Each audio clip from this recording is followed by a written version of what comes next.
And while I'm at this part, before we hop on to studying the forms of the eyelids and the eye, as well as the brow ridge, let's just take a quick look at the cheek and the cheekbone area.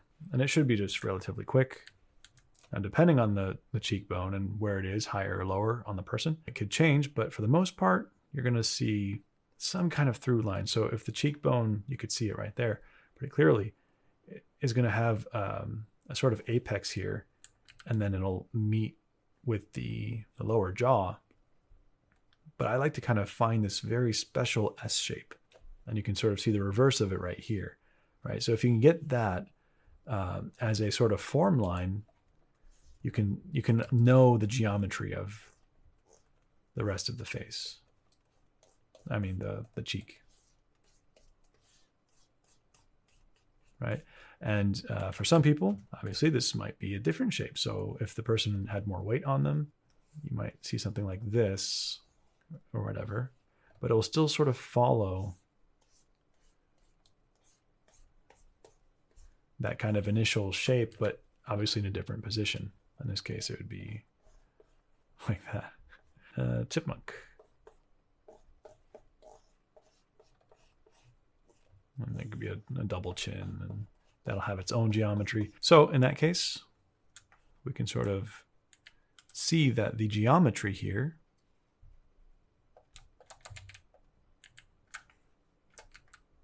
is sort of like a low poly version. It's like the cheekbone, and then the forehead has a shape like that, or where it starts to merge towards the forehead. You have the frontalis of the forehead here. But the cheekbone is a kind of shape like that. And if we kind of imagine that S shape, we can fill in this with another shape. But then there's a turn at this line. So we can actually use a different color for that. And it turns towards this way. Let's actually just draw the shape of the eye. It goes all the way down and meets the other geometry. But knowing that there's a turn here is the most important part with this kind of study. And if we just use what we know in terms of geometry and rendering, these polygons are facing to the left. So we're going to just put some light here. These polygons are facing to the left, but they're slightly angled down. So we're going to go a little bit darker and just shade that in. And then these polygons are facing to the right, or at least halfway towards that. We're going to go a little darker, darker than that.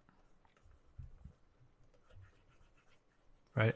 And so that doesn't mean the value structure will always be like this because light changes, but knowing that there's going to be the planes of the face here separated by this kind of this line from the forehead to the S shape right there. Right? And what I mean by that is like, well, there's an S, right? But if you make that thinner, you have that kind of S curve.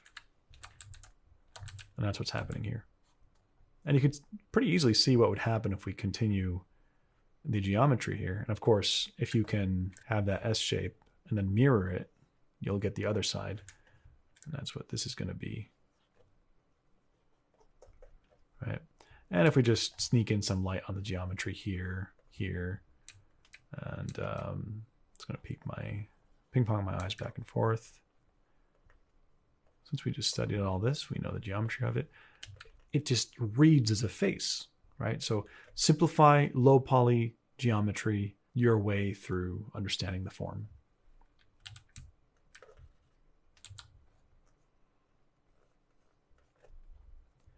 Might as well just take this a little further.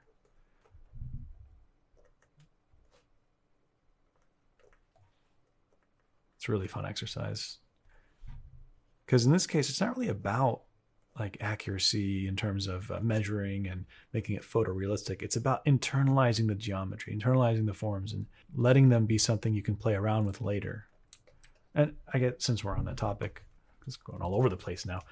I could quickly sketch that S shape on this kind of random whatever, and we know that the S shape goes up here into the forehead. And I know that turns this way, and there'll be another one on the other side.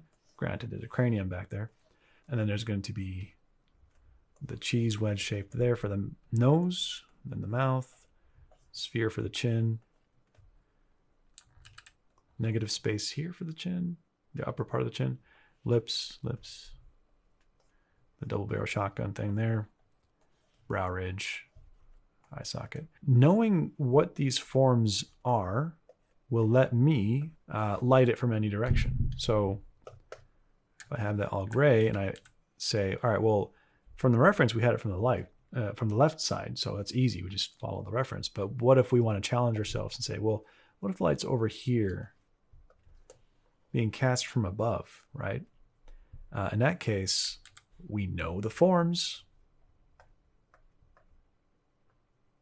And we know that the top sides that are aiming upward are going to receive light. That easy, right? And over here, the frontalis part of the forehead is going to receive light. And if we want to cast light over here, obviously this stuff is facing away. It won't receive light. It's going to receive light right here. And then, of course, there's going to be the nose casting a shadow onto that. That's why you often find in photography or screenshots or even just looking at people, there's going to be a little triangle of light there, depending on the person, of course. And then we have light over here on the top of the cylinder of the mouth. And then here as well. This is a sphere right there. And over here, the cheekbone will receive light and then fade down a little bit. And then the cheek will be kind of facing away, but sort of rounding upward. And we can just sneak in a little bit of light on the eyelid. Now when we zoom out, it just feels like a face is there looking at us. And then we can actually cast some shadows from the nose and from the lips and so on and so forth.